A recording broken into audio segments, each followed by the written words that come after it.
bonjour Émilie, je te remercie en fait d'avoir accepté de faire cette vidéo témoignage.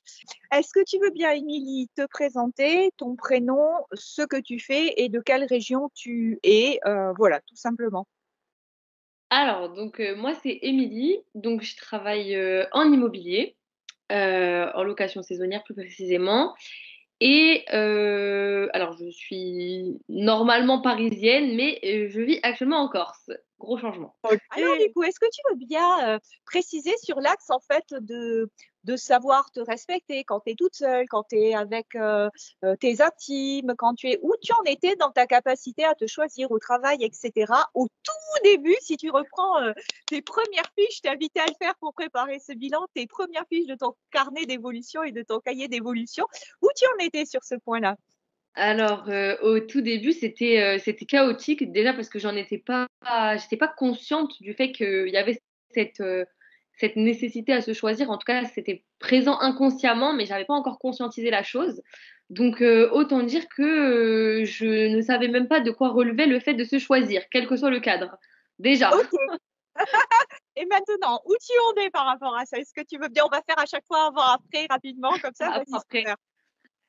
Mais aujourd'hui, c'est totalement différent. Aujourd'hui, c'est quelque chose qui fait partie de la vie et qui se fait plus ou moins naturellement. Il reste des moments et des, des, des, des façons, on va dire, voilà, de se choisir. Et parfois, il faut y penser et parfois non, parce que c'est devenu plus ou moins naturel. Ça dépend aussi du cadre dans lequel ça se fait.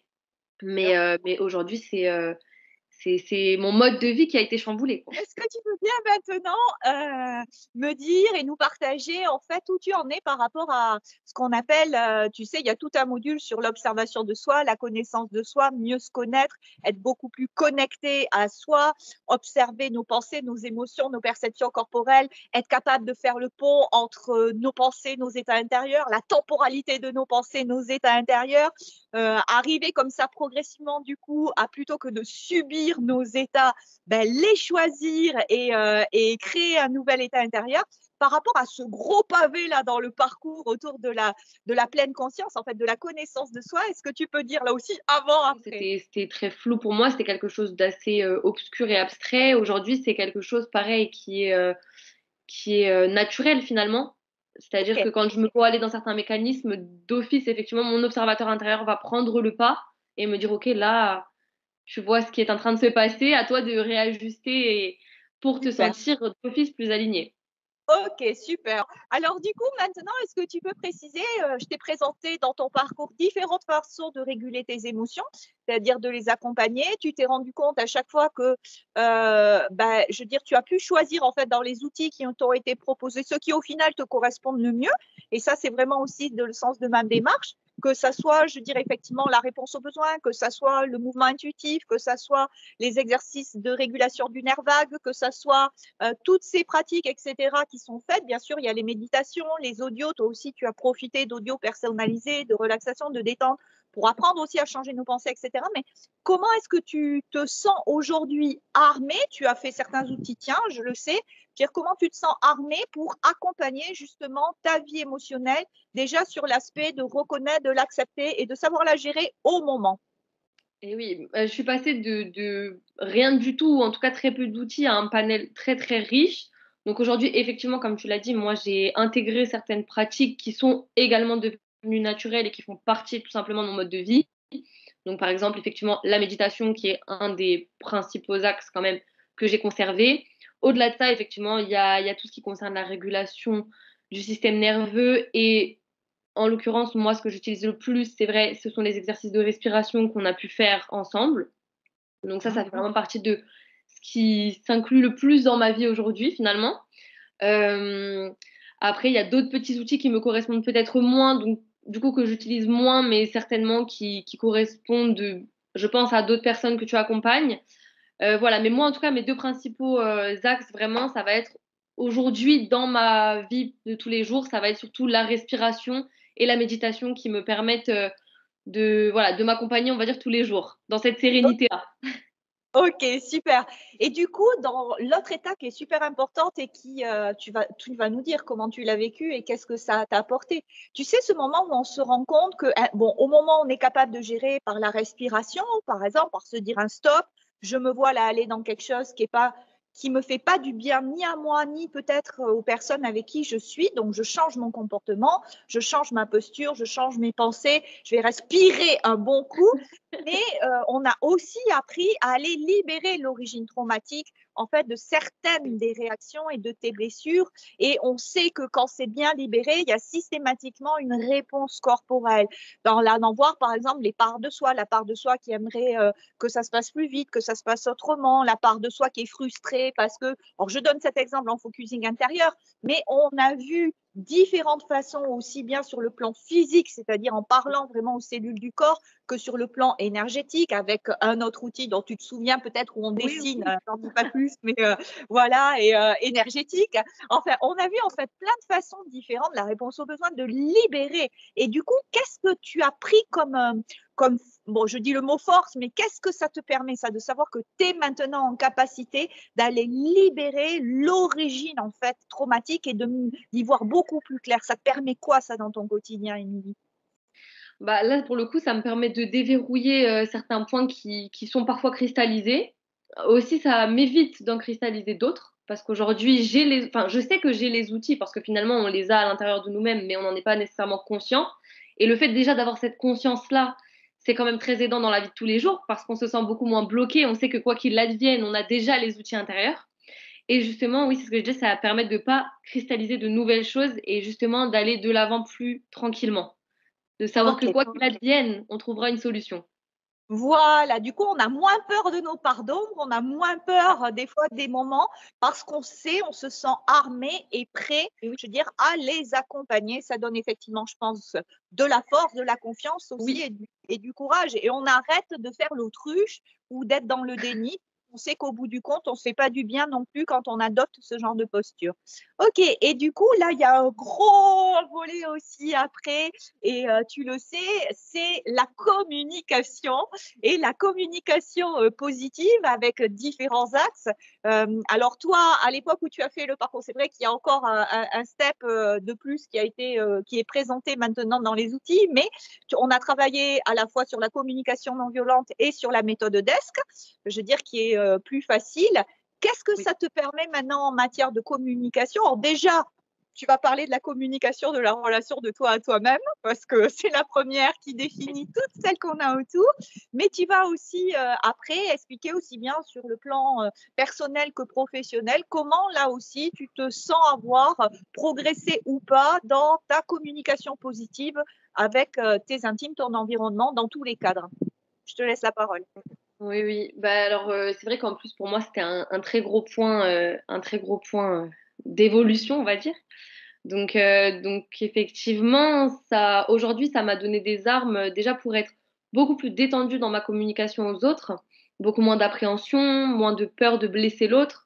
Justement, aujourd'hui, en ayant ces outils-là de communication non violente, en sachant comment exprimer mes besoins tout en respectant les besoins de l'autre, ça a déjà fluidifié mes échanges, amélioré grandement certaines de mes relations, qu'elles soient personnelles, à moi-même, professionnelles ou familiales, particulièrement familiales.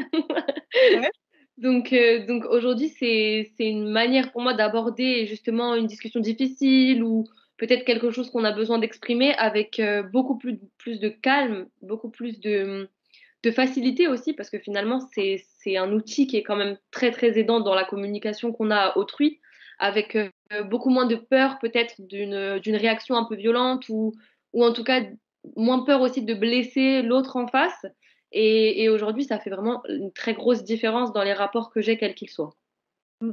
Est-ce que tu peux préciser aussi, parce qu'on le fait tous et voilà, et on le fait dans les moments où on est blessé, où on n'est pas connecté à soi. Comment tu as évolué, comment ça t'a fait évoluer par rapport aussi au regard que tu portais parfois sur les autres et qu'on porte parfois tous, hein, en termes de jugement, de Oui, critique, et cetera?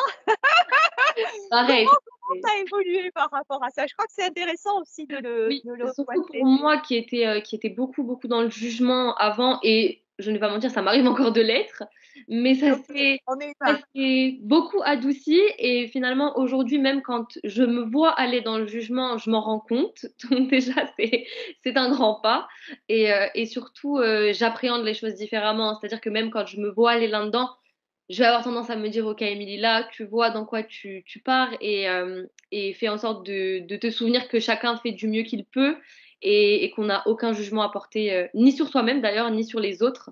Et ça, c'est pareil, ça apaise grandement les relations. Mais j'aurais tendance à dire que ça m'a beaucoup aidée vis-à-vis de moi-même aussi et ça m'a beaucoup, beaucoup apaisée, oui.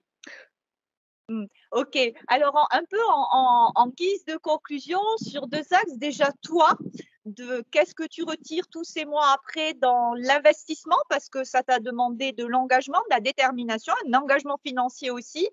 Est-ce qu'aujourd'hui, avec le recul et la façon dont tu continues de l'intégrer dans tes projets et cetera, je sais que tu envisages aussi à un moment donné, d'avoir des projets plus personnels, de sortir du statut de salarié pour aller vers des choses qui te tiennent à cœur et trouver une forme d'indépendance et de liberté.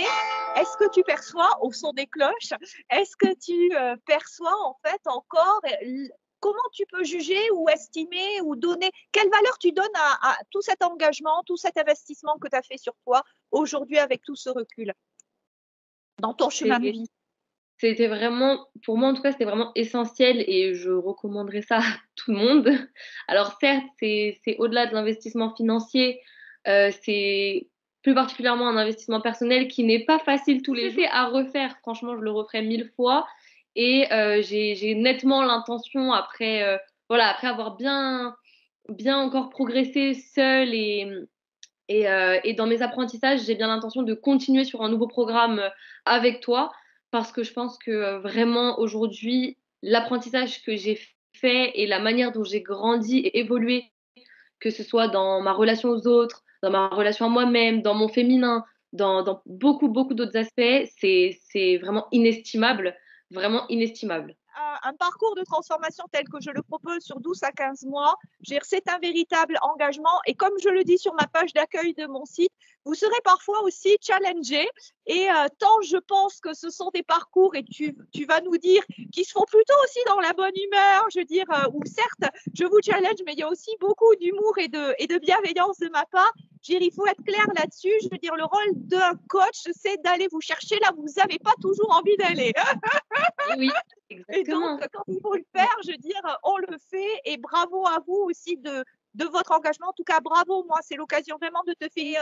Voilà, en mot de la fin, je veux dire, qu'est-ce que tu aurais encore envie de leur dire ou peut-être un message que tu as envie de faire passer aussi, puisque là, tu as la caméra pour toi ou ce qui vient. Qu'est-ce que tu aurais envie de rajouter?